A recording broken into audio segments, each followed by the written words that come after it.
Welcome to today's Lunch and Learn with me, Julie Cameron, a business growth specialist with action coach Solly Hull. And I have the absolute pleasure of introducing our first guest on our series of Lunch and Learns, and that is the amazing Charlie Winton from OK Positive. Good afternoon, Charlie.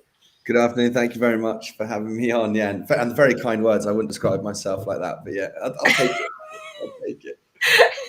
It's always the same. Somebody always describes you different from what you would describe yourself. But we are live on LinkedIn, Facebook, Twitter, and also the Action Coach YouTube channel. So if you are out there, please do drop any questions that you have for Charlie in the chat boxes. They will come through automatically. I will do my best to ask him them all. Tell us where you're listening in from, what you're having for lunch. Always a good one to have. We can have debates. I'm hungry, can you tell? But you know, it's lovely to have any of you join us this lunchtime. So Charlie, this is all about your business journey. So my first and normal standard question is, you know, tell me about your business journey so far. How did you get into business? Yeah, so it's probably the best question, I think, because it's the why, and I think in anyone's business it's great to understand, you know, why they did it. Otherwise, you know, I did it for the money, or I did, like, even if that's the reason, I guess it's good to get the kind of the reason behind it. And I started OK Positive because I used to work in recruitment, FTSE listed recruitment business. Loved it, actually. I loved getting people jobs. It just turned out they were temporary jobs, so people didn't really like them as much as they liked their big permanent dream role. So I was a bit jealous of the people that were doing that. And I've always been someone who has OCD, anxiety, and something that's kind of come with me through my younger years into the working world. And I didn't realize how much that job was affecting me negatively in that and exacerbating those symptoms. So I started having 3 or 4 panic attacks a day at work, which led me to go and hide away, fight or flight, hide away in the company toilets, playing on video games to get myself out of them. And it was kind of there I realized I needed to figure something out for myself. I was taking it home with me. I gained a load of weight. I became less healthy because I was probably drinking too much alcohol instead of going to the gym and eating pretty badly, which I pretty much kept on to that, actually. That's not gone yet. Too many deliveries. But I started really getting negatively impacted by it. And it was there that I was thinking to myself, I'm costing the business money by hiding away here. I'm also costing myself my quality of life. And I needed to figure out what it was. So I started doing the classic, let's search and look for everything that could possibly help me. Mindfulness apps such as your Calms, your Headspaces. I looked up therapists that were local to me, what they did. I looked up psychological models that, you know, some people like to go and get told, you know, what they should look at, what they should learn. I'm very much more of that. I've always gone and investigated it and seen, right, these things might work for me or might not. And I realized a lot of the market, well, 99% of the market focused on solving an issue that you had rather than looking at preventing it in the first place. So I use this metaphor that you've got 3 forms of healthcare, so to speak. It's preventative, proactive, and reactive. Yeah. And pretty much all the solutions were reactive or proactive. So telling you to do something or giving you some support yourselves. And they're vitally important. But I was like, what about the third one, the preventative, that stops you from getting unwell in the first place, in that sense? And I know it's not always possible, but I wanted to find out if it could be done. So I wanted to create a platform that would help me understand my mental health, understand my triggers in the same way that people do with Fitbit for their physical health. You understand where you're tracking with your step count, your heart rate, your sleep patterns, pretty much everything now you can look at. You can look at your blood pressure, which tells you whether you're stressed or not. And so I wanted to do that for mental health and have the same process for mental health as you do for physical health. And I use the metaphor in the workplace because I was struggling in the workplace and it was work that was causing me most of my issues. And there were 3 small things, believe it or not, that they could have changed in the office to help me. And it just so happened that it would have helped several others in the business. We had an office of 8, over 24 people came and left in the 18 months that I was there. Wow. Over half of those were either not good enough, deemed not good enough, or were struggling with coping in the job, really, is the way I put it, which is mental health. And so it cost the business. I looked at it from a commercial perspective, and it was costing the business probably £2 million in profit a year from the individuals that left that were good, and then retraining them and all those different things and bringing in new people and moving people over. The cost was probably more than that. And then they had to pay off their lease early, 5 years, to move offices to a smaller office because they ran out of people. That's another $250,000. So at the end of the day, I was like, right, it's financial sense to look after us and listen, because they had to change 3 things. The working hours were too rigid, which meant people couldn't pick up their kids or put them to bed when they got home. Some of us couldn't exercise before or after work because it was too late or it was way too early to manage that long term. The manager was stressed. He was a really lovely man who was very good at managing people, but he was getting so much pressure from the wider business on results that then naturally pushed through to the rest of us, which needed to be solved. There needed to be training, support for him. And then the third was the KPIs. Like, I believe in targets because that incentivizes people, but KPIs are a way to kind of just basically put the whip on people to say that you're not doing the right things based on our high level of standards. And I never hit my KPIs, but I was a £300,000 recruiter a year in my first year. So, or, roughly there or thereabouts. And so I kind of said, well, KPIs are rubbish here. Like, it's not a blueprint for success. Yeah. So you change those 3 things, you would have kept at least 8 or 9 of those people who left for those reasons, citing that those 3 things were the thing that was struggling. Do you think that company weren't aware of the financial impact? I don't think they were aware of the financial impact, but I don't think they were also aware that you could change something. This big moving ship, if you will, and there's so many different areas to it. And they thought, well, we can't change it for one area and not for another, and therefore it's a much wider conversation. I said, well, actually, do it on a micro level. Go to the sites and say, right, here's a blueprint for what we do, but if you need to change things to get the best out of this area, we know geographically there are differences, even from Solihull up to Edinburgh. There'll be different things, experiences, different places, different people. So it's not going to work all over the globe doing the same process. So I think that was a turning point for me, because I realized that I'm not going to stay here and be unhappy. I wanted to create something. I'd got a fire in my belly because I got to my lowest point.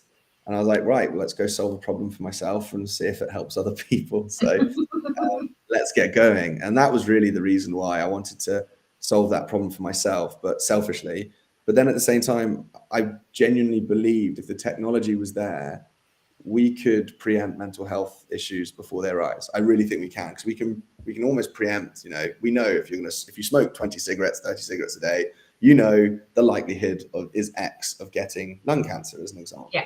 If you don't exercise a certain amount a week and you track those trends, you're going to either gain weight, you're going to struggle with your heart rate, these sort of things. Why do we not do that for mental health? Why do we just go, it's just, let's wait and see. Let's wait and see what happens. And if we can help people to become more self-aware, and businesses to become more self-aware, we can save a load of money. Because it frightened me from when I started in 2019, the average cost to the UK economy in pounds, if we're talking commercially from mental health, was 34 billion. Wow. Fast forward now, it's 119 billion. Wow. So you can see the problem's getting worse. 1 in 4 people are having suicidal thoughts a year, which in the UK alone, I've got a family of 5. So that obviously hits me hard, because I'm thinking, right, who is it? And if we start to realize the stress of this, then it'll make a difference. Wow. Do you think that businesses are becoming more aware of mental health? There's been a lot of kind of publicity, a lot of kind of press, etc., about mental health and well-being in general in the workplace.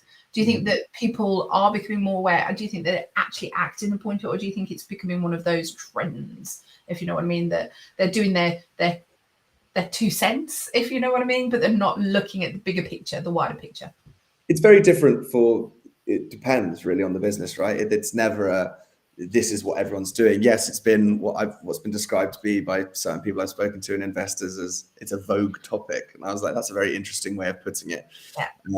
The very center of your brain, your mind, the very thing that controls whether you get up in the morning and go to work or drive the car properly or speak to people correctly in terms of being nice. And that's the thing that controls it. We take it so blasé.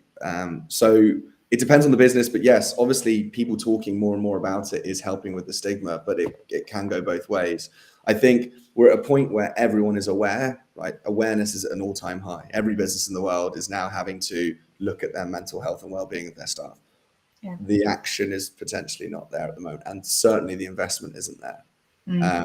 Quite often we'll look at minimalist contracts on a therapy service or something like that, counseling service, which I think should just be a standard in every business regardless. But and it's important to have it there, but it's the whole thing of first aiders, right? In any business, you have a first aider in case someone slips on the floor and breaks their leg, and you need to do the first aid. Why not focus on cleaning the floors and making sure that they're not wet in the first place? So I think that's I suppose, action needs to be taken at this stage now. We're past the awareness stage. Everyone's aware of it. Like, everyone's talking about mental health. It's a massively important topic, but are businesses doing as much as they could? Potentially not, or not yet, I think. Do you think there's a fear factor? Massively, yeah. Yeah, the fear of the unknown, the fear of what it will actually uncover.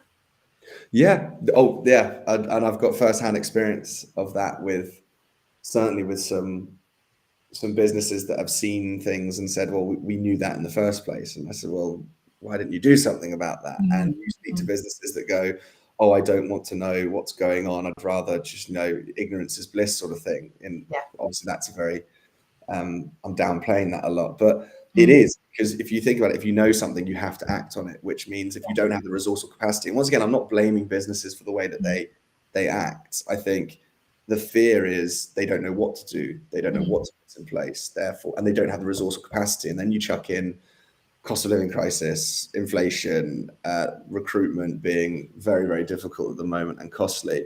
There are so many different things businesses have to worry about now. Wellbeing underpins all of it because it's involved in all of those aspects. Wellbeing can be attached to everything. So if you look at operations in a business, are we getting the most out of our teams in these areas? Are these underworked or overworked over here?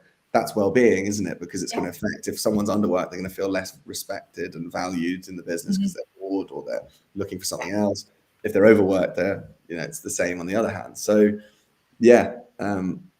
I genuinely think that this is a turning point, and I think businesses are now starting to realize the benefits. I think you're seeing that with things like the 4-day working week as well.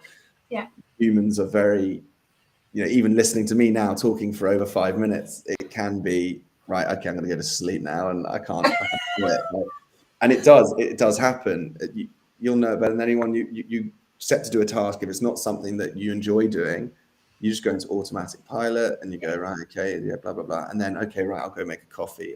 We don't know how much is lost to people not being able to focus at their job, and even if they don't enjoy it. So yeah, I think businesses are starting to learn the financial value of well-being, but I think we're still a wee bit away from businesses actually doing something about it.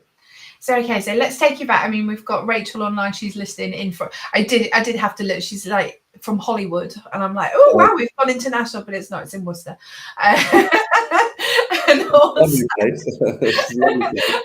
she put a big smiley face next to it. I was just like, yeah, you're just tricking us. You're tricking us. We think we're international global superstars here, Charlie, and we're not. We're still in the Solihull area. And also Glenn's online as well. So guys, if you do have any questions, then please do pop them in for Charlie. But obviously you've got an idea, you've got a challenge, something that you want to you've got that idea, that brain, that kind of, I'm going to go into business. What was your first steps?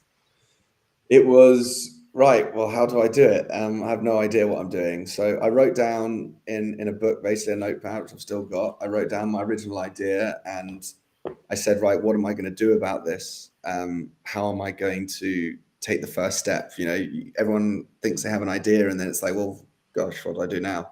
And so I Googled it, basically. I Googled how to set up a company, went to Company's House, paid my £12. And I was like, right, done, sorted, company's made. What do I do now? And it was like that. It was almost, I didn't have a book for dummies, so to speak, but it was like that. It's like, right, what's the next thing I need? What's the tick list of what I need to set up this business so that I'm ready to go? Then I started looking at, right, well, how do I build out a tech product? Right, I need a tech team, or do I outsource it? Or what do I do? So I did a lot of that. I spoke to a lot of people, actually. I had a wonderful mentor who's now become a very, very close friend of mine, who runs a maritime security business. And he'd just gone through the process himself. He was about 2 years into his business, raised investment, and he just sat down with me. I had to buy him a beer, and he talked through, right, these are the things that you do. And I just kept buying him beers. I said, right, okay, I need to meet up again. Let's talk through this next bit. What do I do here? And having someone who'd gone through the process really helped me. And I just kept doing that, the next bit, the next bit, the next bit. So it was a bit of a flying by the seat of your pants, really, rather than having a real structure. I just went, right, okay, I've done this, right, move on to the next thing, set myself another goal. What's the next bit? I need accounting software. I need a prototype. I need to go speak to customers. Who are my customers? Who are the people that I should speak to? Who do I need in my team? That I know I'm not a clinical expert at all in mental health. It's purely lived experience. I need someone who's got renown, who's worked in this field for years. And so built a team around me of people, wonderful people who have steered me in the right direction as well. So it was that kind of off the cuff sort of Rachel loves a bit of Google. So I'm just wondering, how many business owners are there out there that started the same way? Do you know what I mean? We always say about that entrepreneurial spirit, and you always have that brainstorm, that idea of like, yeah, that's what I want to do. But actually the actual technicalities of setting up a business and actually going, well, what do I need to do, is really daunting. It is really daunting. And there's some people out there that probably won't have mentors or won't have the accessibility to things. What was the first thing that you did after speaking to your mentor? Was it a website? Was it a prototype? What was it? It was prototype, actually. Yeah. So I went, go and spend. So he actually, well, actually, that's a lie. The first thing he said to me is, read Eric Rice, The Lean Startup. And so he gave me the book. I read it in about a week's time, and I was like, right, okay, that really helped me. MVP, build, measure, learn. So I was like, okay, that's the process. I'm going to be very lean in my business because I don't have much money. I pumped my life savings into the business and said, right, okay, this is the amount of money I have. I'm not going to get any more. Let's assume that. What do I do? I need to get customers. So the first thing I did was, right, I need something to show them. I can't go into a business and say, here's an idea. We can buy it. Well, okay, let's buy it tomorrow. No, we need to build it. And that actually happened to me. So I got a prototype built up. Cost me about £6,000 actually, with a wonderful firm in Edinburgh. I got introduced to him through the mentor who introduced me to someone else, who introduced me to someone else. And so I got the prototype and I went and pitched up against a very well-known mental health brand platform that had about £50 million of funding at the time. And I was there, little old me with my £6,000 prototype going, this is it, this is what will build the vision. And they actually chose to move forward with us, which I thought was really good. The issue was I couldn't service the contracts. I didn't have the app, and obviously it's a longer term. I was like, right, maybe we could get them to fund this. And that wasn't the case, sadly, at the time. But I proved the concept that my business idea and the platform itself was different. And therefore I was like, right, okay, I'm hungry now to go get the next person. And so I started building up meetings with people in the wellbeing / HR space, and got a load of early adopters that said, yeah, we'll try this for free and see how it goes. And after the first kind of week or 2 weeks of using it, when I built the minimum viable product, I then started saying, right, okay, you need to pay for this now because I won't get the input or what you, and that was the first learning actually. Charging people gets you honest feedback. Charging people gets you, right, okay, this is what we want. This is what we need. If you're giving it to people for free, they get that kind of kindness element of, well, we're getting it for free, so it doesn't really matter if it works or not. So started charging people, and that was it. And that kind of went from there, and then said, right, what do we do next? We need to keep building it, make it better. And that's where it basically started. And how long ago was that? First time so obviously the business was incorporated in July 2019, and we had developed the MVP by August 2020. So it was basically a year of all of this stuff. I was working another job. I was doing it all in my free times. That slowed it down quite a lot.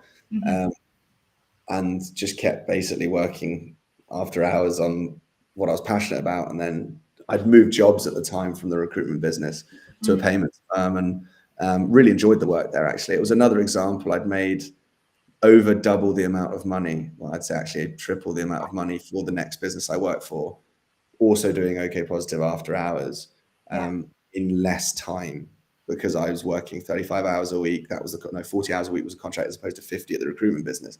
So once again, I proved that if you're happier, even if you're busier and you're doing things in your after hours, and you've got less time for socializing, enjoying your life, you can be more successful, more efficient, because you're happier. So it just proved it again. I was like, we're onto something here, but we need to persuade more people and more businesses that it's the right way to go.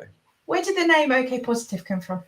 Really weird situation. So I was sitting there going, right, well, first things first, it's okay to not be okay, all these different things. Okay is a very funny term, right? It doesn't really mean anything. You know, it's like fine. When someone says, oh, how are you? I'm fine. I'm no clearer as to how you are after you've said that, because fine can mean brilliant, fine can mean meh, fine can be awful, fine can be you're in trouble from your partner. I'm laughing because I say that to Glenn quite the same time. So yeah. But that's the thing. It's like fine is so different. And so Fine, and he goes, what does that mean, Julie? Now, what does that mean? I'm okay. It's the way you say it almost. So it was interesting. I wanted to take a slant on that from okay to positive. So you don't need to, like, there's things like toxic positivity. I'm not saying that you need to be positive, but even if you're okay, looking at being more positive is always it's an aim or a goal, not something you have to achieve. It's funny when people talk about happiness. If you're happy all the time, firstly, you'd never know what happiness is, right? Because you've never experienced the flip side of it. We're just saying it's okay to be okay, but also try and be a bit more positive. You know, if you are noticeably down in the dumps about things, or you're feeling anxious or stressed, remember it's okay to feel like that. But yeah, let's aim on making it a bit more positive and do the things that make you feel more positive. Yeah. And then, yeah, I don't know if you realize, but our branding and logo was done by my cousin who's just moved out to Florida. He just said, oh, I'll dust some stuff up for you. I'm really pleased that you're doing this. I'll send something over. And he sent over the logo, which is still our logo today, because if you turn it on its side, it's a stick person with a health sign in their head. So OK Positive is actually a little stick person. And so from a branding perspective, you'd be surprised how many people don't see that or understand it. But our logo has, a person with a medical sign in their head. So I love that. And so from we're moving into schools, and we're trying to look at how do we animate that little Oki, the stick person, to say, look, this is something you can do. We can take it far further in creating healthy habits within young people. So it was all kind of coincidental. All these different things kind of fell into place. So when people say, oh, you change the name, because I spoke to a couple of HR leaders in America, and they would go, OK plus, like, like a blood type. And I was like, well, it's good to learn that they call it OK plus. I'm not going to change. I'm not going to say it's OK positive. I'll say that OK plus is interesting. So yeah, it's a good question about, the name is always interesting. I don't think that the name can change. The branding can change. It's the ethos behind your business. It's why you're doing it has to remain the same. Yes. That's why we wanted to go lean as well, because if we took on a load of investment and suddenly they want us to do ads in it, that's against the very fiber of why we created the platform. So we don't want to do that. So it's, I think it was more important than the name was, so to speak. I know it's interesting, because I always find that when obviously we work with a lot of startups and a lot of new businesses, and you kind of say, what's the name? And they're like going, oh, it's that moment of panic, because everybody puts so much pressure on the brand and on the name and stuff. By the way, Sam's on LinkedIn listening in, and she says it's a great name. And it is, like you say, it encompasses everything that you want it to say. But like you say, it's not necessarily about the name. And I think sometimes people put a lot of pressure on the brand and on the name of your business. But it's the ethos, it's the vision, it's the mission, and that behind it that's important.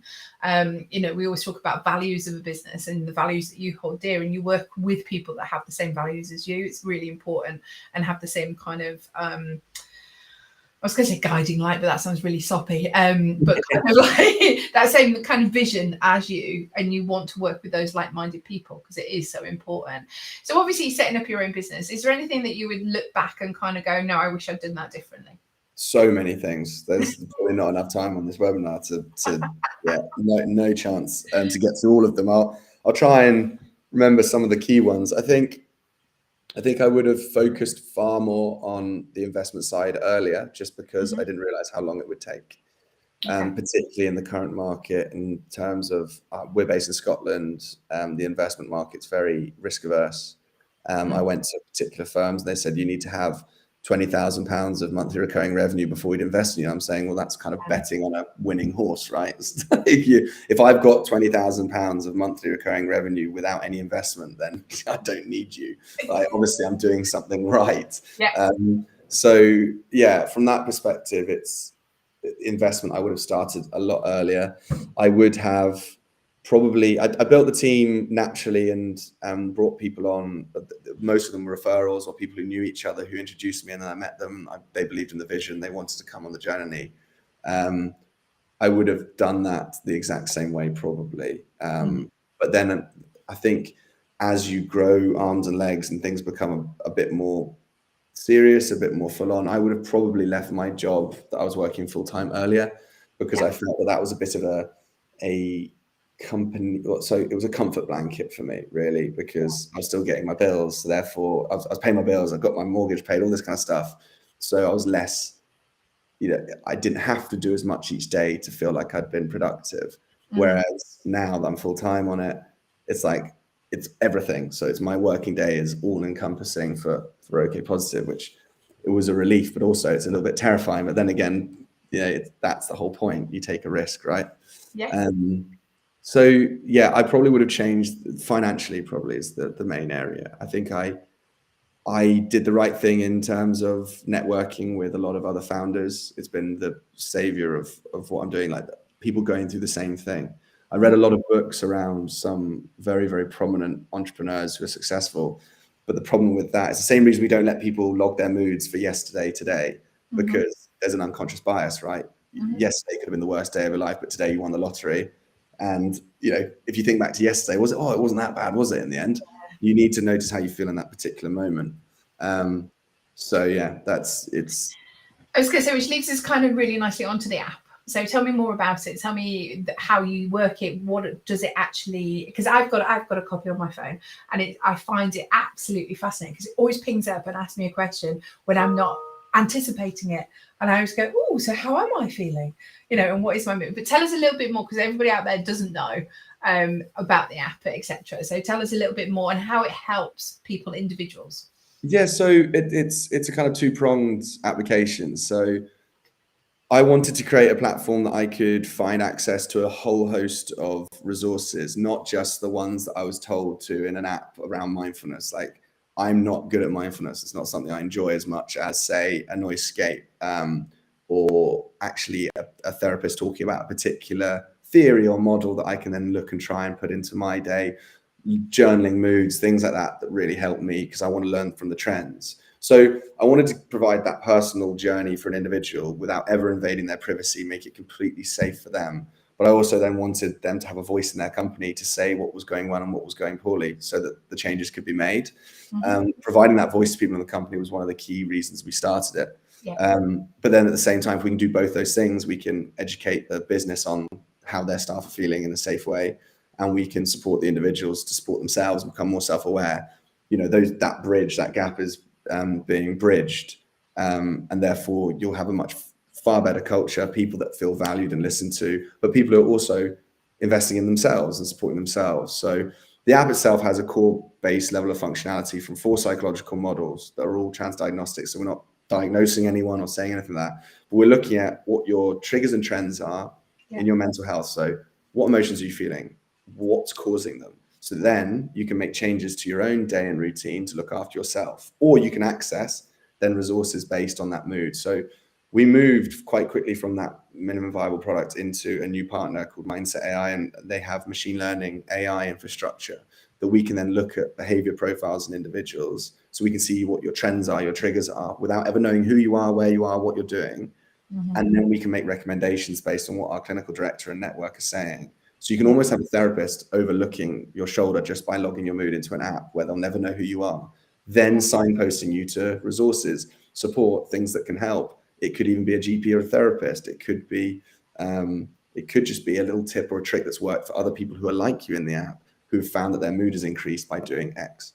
So we can, to sum it up very succinctly, it's like a mental health Fitbit. The more you put in, the more you get out of it. If you start putting in trends, data, information, you log your mood once a day, it will start telling you stuff that you may not have known or realized. I'll give you a lived experience of that. During lockdown 1, I found that my Mondays and Tuesdays were all red and orange in the app, and it was something was wrong. I had a lot of anxiety, a lot of fear, a lot of negativity around the start of the week. And I realized it's because during lockdown, I was having a few beers on a Sunday. And that was the correlation. I said every Sunday was having a great time, having a few beers with my friends on Zoom, doing a quiz. And I was like, okay, great for social, but I realized the correlation between those two things. And so I then said, well, what I'm going to do now is I'm going to remove those beers. And the next month, all of my Mondays and Tuesdays were green. And what we're trying to do now is you don't even need to look for that, we're actually able to bring that information to you, or say, did you know anxiety because of sleep has been your highest negative emotion and reason? Here is some sleep content. Here's someone you can speak to if it becomes more of a problem and you notice it getting worse. So that's what we're trying to do. And that's the app itself. And from a company perspective, you get all this data on, these are the trends, these are the moods that people are feeling, these are the qualitative bits of information and quantitative. So we allow you to anonymously put feedback through, which comes through completely unidentifiable. But if you say, yeah, my manager's causing me a load of stress, would really benefit from seeing some training for the managers on how to support us, or that comes through so they can actually make changes. And then we provide a communications platform for and a partner network to support those businesses. So we can look at what the issue is, what we'd recommend doing, communicate what you're doing to your employees, your people, and then your employees can say whether it's helped them or not by clicking yes, it's helped, no, it didn't. So we can do the full loop of these are the issues, this is how it went. So yeah, that's it in a very long nutshell. No, I love it. I think I love the fact that it is anonymous. Do you know what I mean? And I think that will appeal to a lot of kind of employees, I suppose, in a way, because you don't want to feel like Big Brother's watching. Having that confidence or that kind of guts to say, no, that's making me feel worse, or that's making me feel bad, and this could be the result of it, or is it a really brave thing to do, to actually come forward and say, actually, I'm not feeling that great today because of it, because there is still that stigma attached to mental health and mental well-being, isn't there? So actually the fact that you're giving the employees the confidence that their feedback is confidential, it is a kind of anonymous, they're not going to be like, oh, it's you, isn't it? Oh, it's you. There's no finger pointing. It becomes that safe platform. It's a safe space. Yeah, and there's a lack of trust in the world. Let's not lie to ourselves, whether it's your business or whether it's things like Facebook and all these different apps that are tracking us across. You say to I'm not going to say the name of the software because it will go off in my flat, but if you say something and then suddenly you get a load of adverts about boots because you just said the term boots a couple of times in the conversation, you lose that trust. So for us, we only use any data to support clinical research. So we look, basically by logging your mood, we can help other people who are similar to you within the application. We're doing that through both the algorithm, but also working with a clinical advisory network that are going to be doing research into this. So you could save someone else just by logging your mood once a day for 30 seconds or 20 seconds, however long it takes you. And that's the area that we want to help people, just by, you can learn more about yourself, you can become more self-aware. Everything in the app is clinically proven to reduce anxiety, stress, and depression. So why are we not looking more at this and saying, but you're right, we need to let people understand that they can trust us, because so many businesses are looking at advertising revenue, whereas we're solely off of using the data to help research so that we can help people. That was the aim of the business, right? Rather than. So why not set up as, I know offline we had this conversation about CIC or a non-profit. So why not go down that route? Why go down the business route? So yeah, it's a great question. So I originally wanted it to be a charity and not for profit. And then I realized very quickly after speaking to those initial customers, that I was solving a business problem as well. Making people happier, more productive, less likely to go off on sick is a business win. And I realized that to have influence over these companies, to actually let them make the changes, actually not force them, but strongly encourage them to make changes to their business model and strategy, we had to be almost a consultancy for them. We needed to be the blueprint. So we had to go the commercial route, because if I'm going to say to them, this is going to return money for you, the great return of investment by supporting your people, we had to put ourselves behind that and say that this will definitely happen. And too often, sadly, charities are seen as a tick box, or they're seen as it's a nice to have, whereas we need to position ourselves as crucial. Therefore, we'll charge them and we'll say, this is going to be a commercial, we're going to solve a problem for you. So yeah, originally I wanted it to be a charity, because ultimately I think we could have got a lot more funding and things like that to move quicker, but we wouldn't have been necessarily solving the problem that we set out to solve. So we had to do it that way. I was going to say, in a way, it adds to that, not that charities aren't credible, but from a business perspective, it's adding that credibility to you as a business, that, like you say, you're fixing a business problem, you're helping them reduce turnover of staff, you're helping them reduce sick pay, you're helping them reduce. So like you say, it's like consultant basis, and actually you've got a product that will help them solve their bigger problem. Well, I found that out when we that build, measure, learn process. Originally, I did free trials, and I found that the companies never like took it up. They said, "Oh, yeah, send out an email. Yeah, here's a mental health app for you." No one's going to click on that because they have no context. It's like saying, "Here's a useful link on a website over here about financial well-being." They're not going to click on it unless they're brought onto a webinar, understand it, learn about it. The company encourages it. So we started charging them. They started doing it. People started using it more. So it was like, yeah, you're right. Charities are completely credible in what they do. But the issue was for us, we needed to be positioned as that. This is costing you. You're going to have to do something with it rather than, oh, it's a nice to have. It's quite funny. I do find it fascinating how we are as human beings, I suppose, that if you do pay for something, then you take more interest in it. Yeah. Whereas if you give something away for free, it's a very kind of like, oh, it's there, it's nice, and like you say, you get the good feedback because it's free and you don't want to be too harsh. Whereas if you're paying for it, you want value and you want it to do what it says on the tin. It's an interesting, I think it's people's mindset, isn't it? And that kind of intrigues me. It really does, because we're all the same. You give me something free, it's lovely, thank you very much, and you're ever grateful. You give me something that I'm paying for and I want it to be perfect. Yeah, and it is that there's so many. That's what I've learned so much about psychology of people and behavior. So if you look at it, financial incentive is massive. So I was talking to a business around why not look at the more that they log their moods and contribute feedback to the company, they earn a certain amount of points. You earn those points, then you get a day off. So suddenly, everyone's going to be logging their moods because they want that day off. You've incentivized them. You put the carrot in front because who wouldn't want an extra day off just for logging your mood once a day? Really simple thing to do. But there are different ways of incentivizing people. There's nudge theory, notifications, which is a great one, which is proven to work. Hook and reward, which is people love earning points, getting streaks. Duolingo is a great example of that.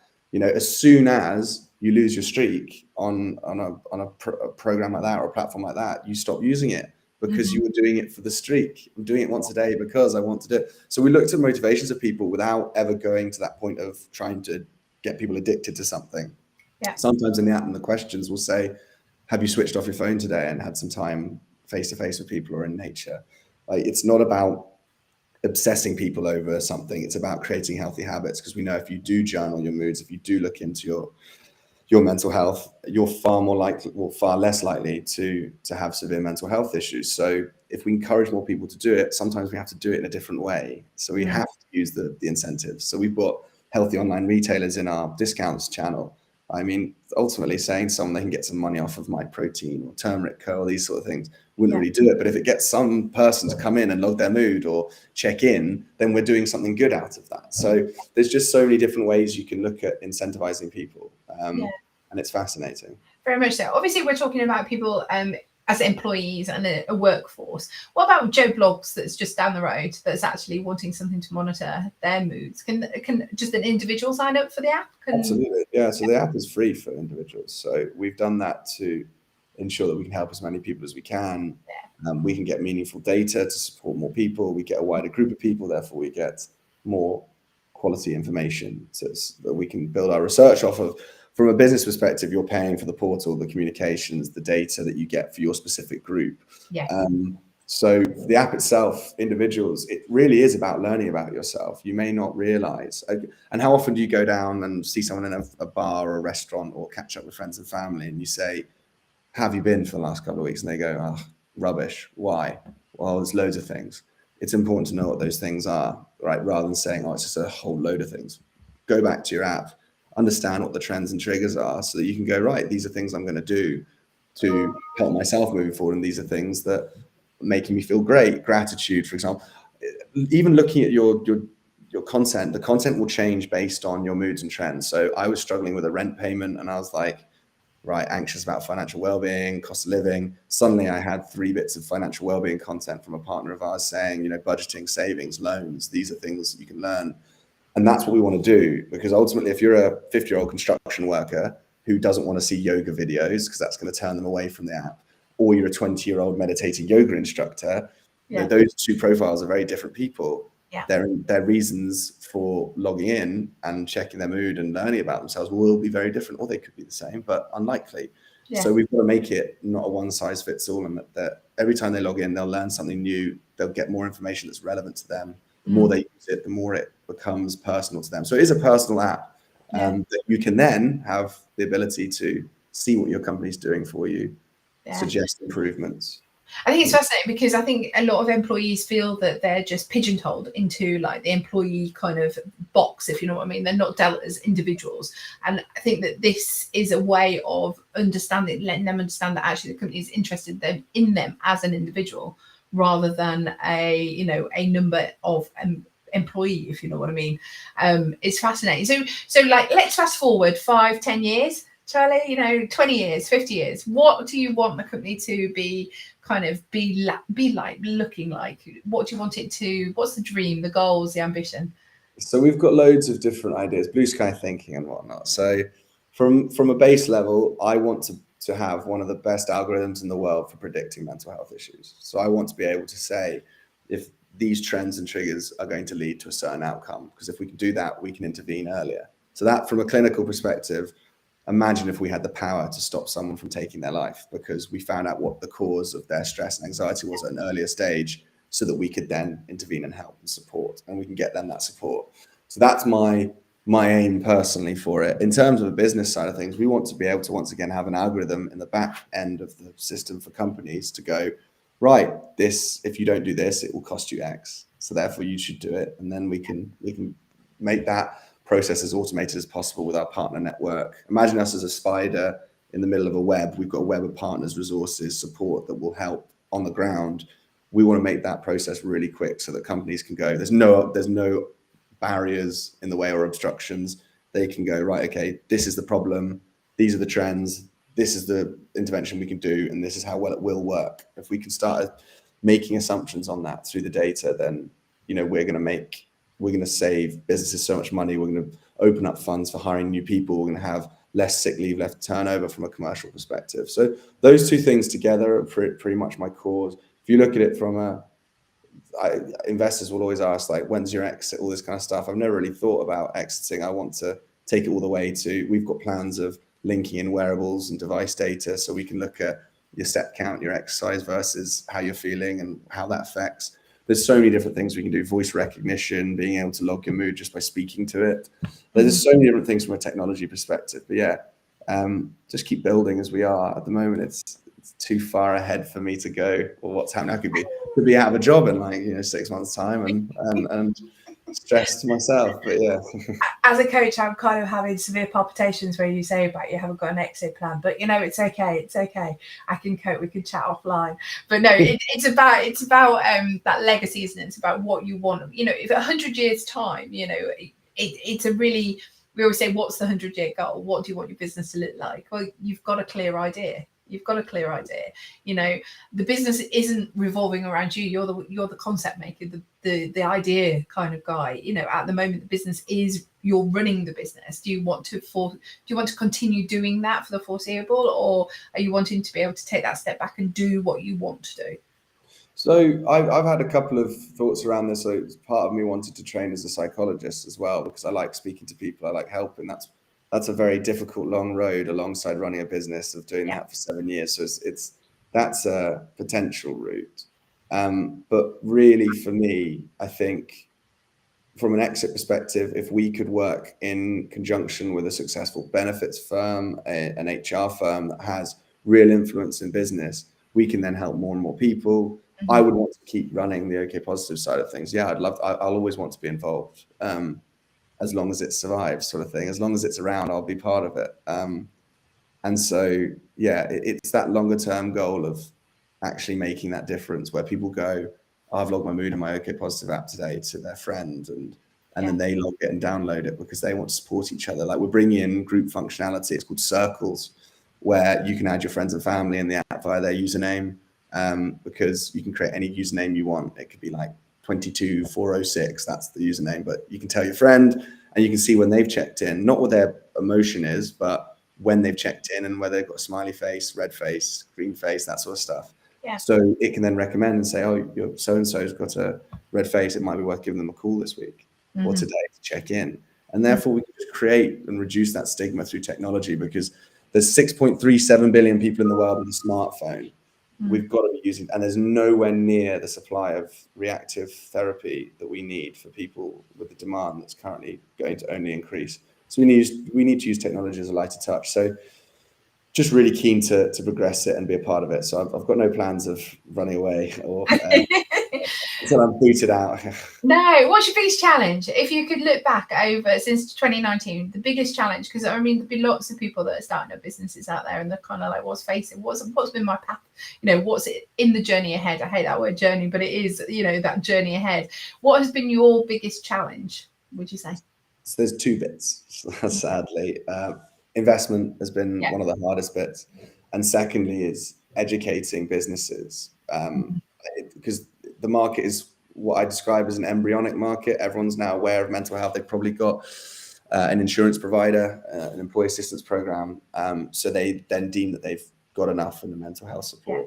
Then they see things like mindfulness apps that they've signed up for £5 per employee, and they're not gaining anything from the users that are using that will gain a lot from using those tools, but they're not gaining that wider strategic insights. Therefore, they can't go, this has worked, this hasn't. So actually educating them on, no, you need to consolidate and actually have this process and a wellbeing strategy that doesn't just involve resources. So you can have all the resources in the world. If no one uses them, you're nowhere clearer to solving a problem. If you have a marketing strategy or a sales strategy, you have targets, outcomes, investment, teams of people working on that, even KPIs, and let's look at how we're performing and tracking along how we're doing. For wellbeing strategies, it's just how many resources do we have? Here you go. No, it's you should set targets, goals. What are they? Less sick leave, 60% less sick leave, 6 months longer tenure from each of our employees that start within 12 months and things like that.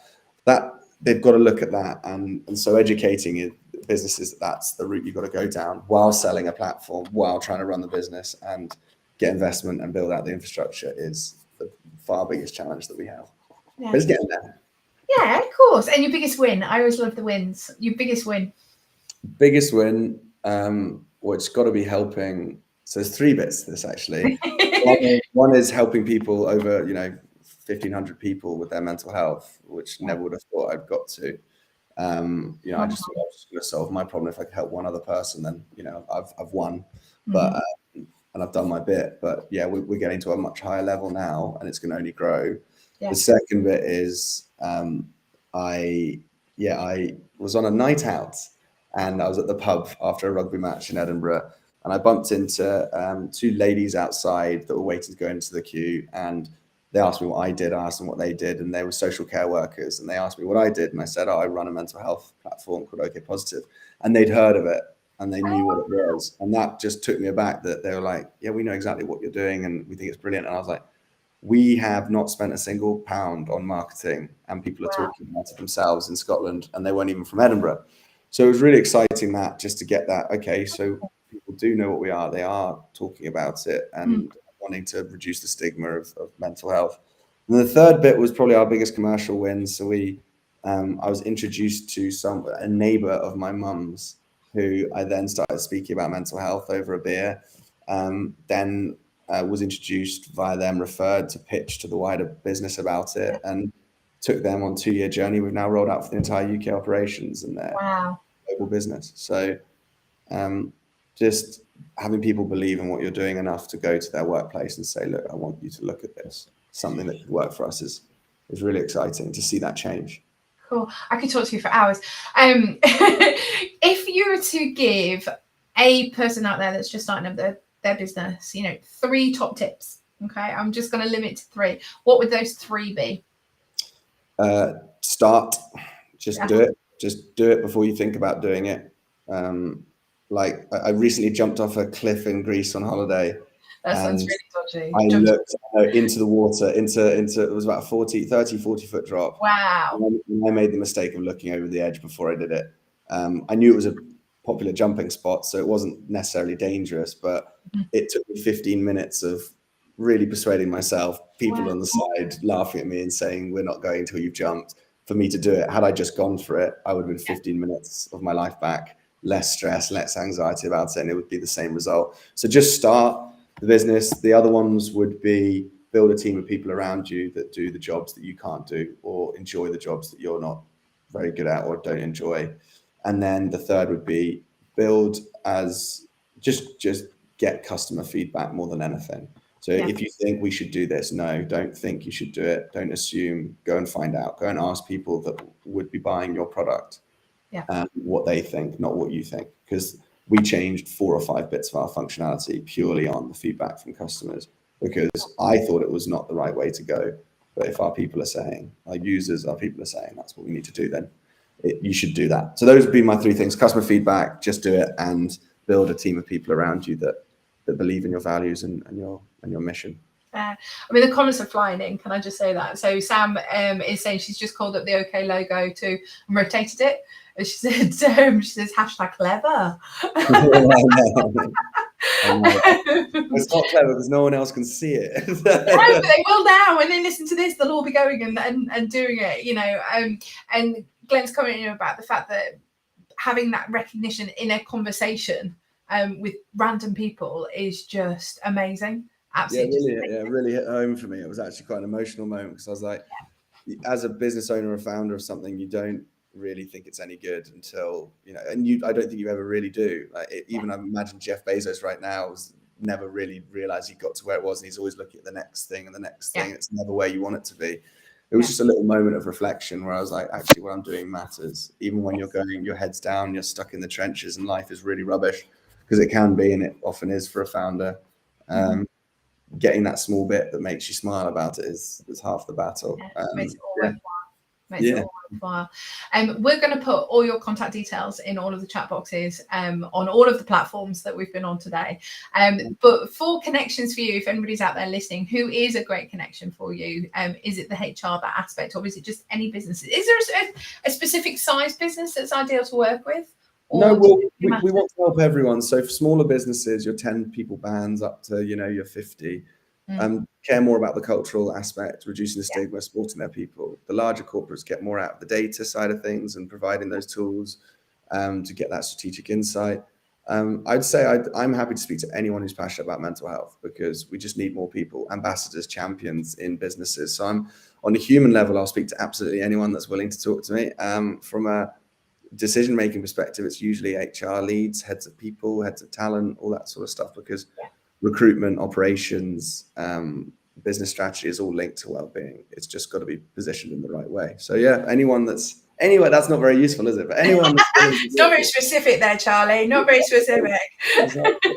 But no, I get what you mean. It's those that have that that are looking towards employee kind of well-being in a way. So like your HR, like you say, your talent directors or whatever, you know, it's the people within businesses that would be good to be talking to. The people, what yeah, you know, they know who I mean. But no, I just want to say, like I said, I could talk to you for another hour. I'll have to get you back on for another call in the future, Charlie. Thank you so much for coming along today. Obviously, to all those that are out there, thank you for joining us. Rachel saying the app looks amazing. Sam saying the amazing work. There's a lot of love out there for you on all of the platforms. They're all coming in. So literally the word is out there. So if anybody's wanting to pass on Charlie's details, they will be in the chat box just shortly when we go off live. But thank you so much for today. I hope you've enjoyed it and I haven't been too scary. No, I loved it. And if anybody does have more like questions for Charlie or anything like that, then please do reach out to his details, which will be in the comment boxes below. So obviously we'll be back next Monday at 12 noon for another Lunch and Learn, and we have Rachel McGillian-Fee from Isel Digital joining us next Monday, who is going to talk about all things digital marketing. So a massive different contrast from today, but equally quite linked with the technology aspect. So please do join us then. But Charlie, I just want to say thank you again for being with us, and we look forward to watching the journey with OK Positive. Thank you. And yeah, it's been amazing being on. Thank you.